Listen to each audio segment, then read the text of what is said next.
Assalamualaikum warahmatullahi wabarakatuh.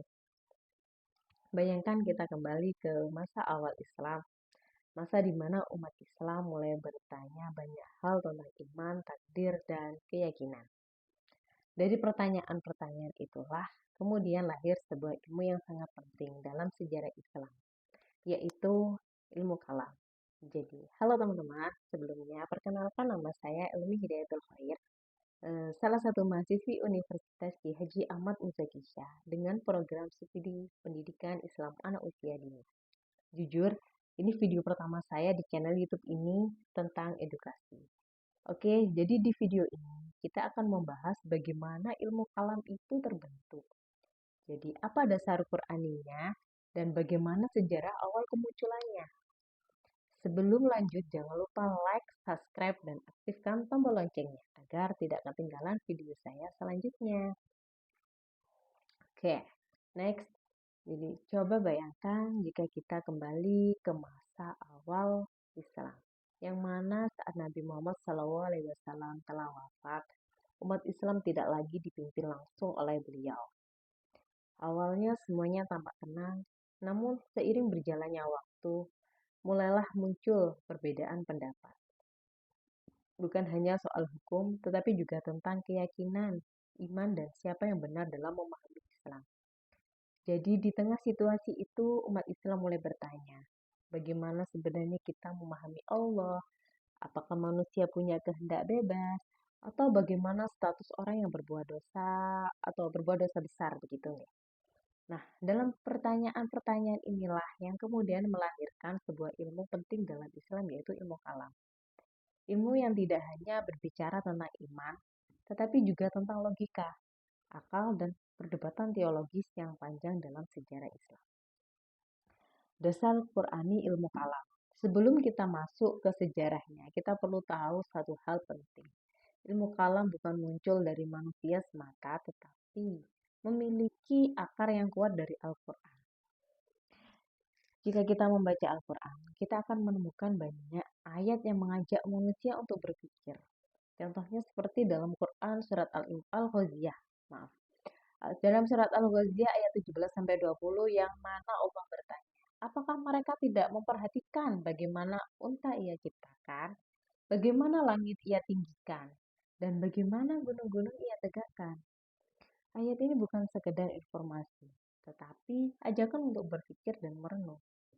Lalu dalam Quran surat Al-Imran ayat 190-191 Allah menyebut orang-orang yang berakal sebagaimana mereka yang selalu memikirkan penciptaan langit dan bumi. Dari sini kita bisa memahami bahwa Al-Quran tidak menolak akal. Justru akal digunakan untuk memperkuat iman, bukan menggantikannya, begitu teman-teman. Inilah fondasi awal lahirnya ilmu kalam. Jadi menggabungkan wahyu dan akal dalam memahami akidah begitu. Lanjut latar belakang historis. Sekarang kita masuk ke perjalanan sejarahnya. Setelah Nabi Muhammad SAW wafat, nah, kepemimpinan Islam itu berpindah kepada para sahabat. Pada masa Khulafaur Rasyidin, kehidupan umat Islam masih relatif stabil. Namun, semuanya melalui perubahan ketika peristiwa besar seperti Perang Jamal, Perang Siffin, perang ini bukan hanya soal politik ya, tetapi juga menimbulkan perbedaan pandangan tentang iman dan kepemimpinan. Dari konflik itu lahirlah kelompok-kelompok dalam Islam. Ada yang berpendapat bahwa pelaku dosa besar telah keluar dari Islam, ada juga yang mengatakan bahwa urusan iman sepenuhnya adalah Allah. Disinilah umat Islam mulai menghadapi suatu situasi baru. Bukan lagi sekedar beribadah, tetapi juga harus menjawab pertanyaan-pertanyaan teologis yang kompleks. Dan dari kebutuhan inilah ilmu kalam mulai berkembang. Pembahasan selanjutnya tentang faktor politik dan sosial. Namun sejarah tidak berhenti di situ, begitu teman-teman. Jadi ketika Islam mulai menyebar luas ke berbagai wilayah seperti Persia, Syam, dan Romawi Timur, umat Islam itu mulai berinteraksi dengan berbagai budaya dan pemikiran baru. Dan di sisi lain juga terjadi perebutan kekuasaan politik seperti munculnya dinasti-dinasti baru dan perbedaan kepentingan dalam pemerintahan, seperti itu. Jadi situasi ini membuat umat Islam tidak hanya menghadapi masalah ibadah, tetapi juga tentang perdebatan kekuasaan, tentang perbedaan interpretasi agama, dan masuknya pemikiran luar seperti filsafat Yunani. Lalu pemikiran rasional ini mulai masuk mempengaruhi cara berpikir sebagai kaum muslimin. Akhirnya muncullah kebutuhan untuk menjelaskan akidah Islam dengan cara yang lebih logis dan sistematik, argumentatif seperti itu. Dan disinilah ilmu kalam semakin berkembang sebagai senjata intelektual umat Islam untuk mempertahankan keyakinan mereka. Selanjutnya kita bahas lagi munculnya perdebatan teologi.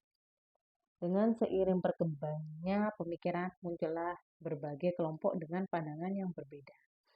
Bayangkan suasana saat itu seperti sebuah ruang diskusi besar, di mana setiap kelompok membawa pendapat masing-masing. Ada Khawarij yang berpendapat bahwa pelaku dosa besar adalah kafir.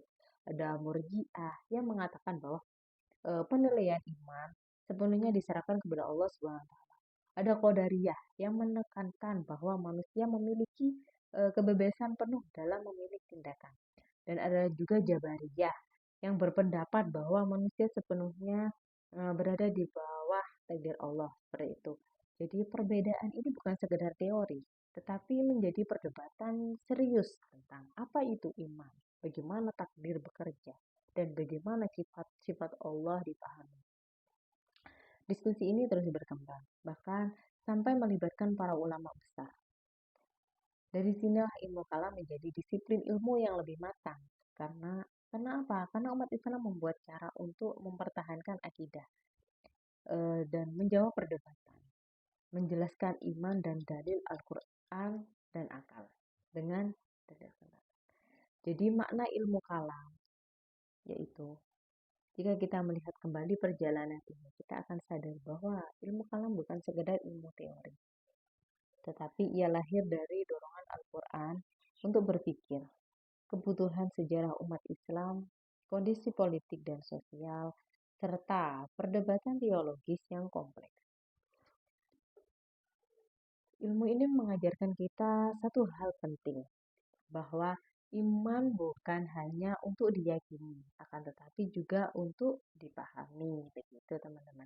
Dengan kata lain, Islam tidak hanya mengajak kita untuk percaya, tapi juga untuk berpikir dengan bijak. Oke, baik, sekian pembahasan kita kali ini tentang dasar Qur'ani ilmu kalam dan sejarah kemunculannya. Semoga apa yang saya sampaikan dari awal hingga akhir bisa menambah wawasan kita dan membuat kita semakin memahami betapa luasnya khazanah pemikiran Islam. Kurang lebihnya kami mohon maaf. Wassalamualaikum warahmatullahi wabarakatuh.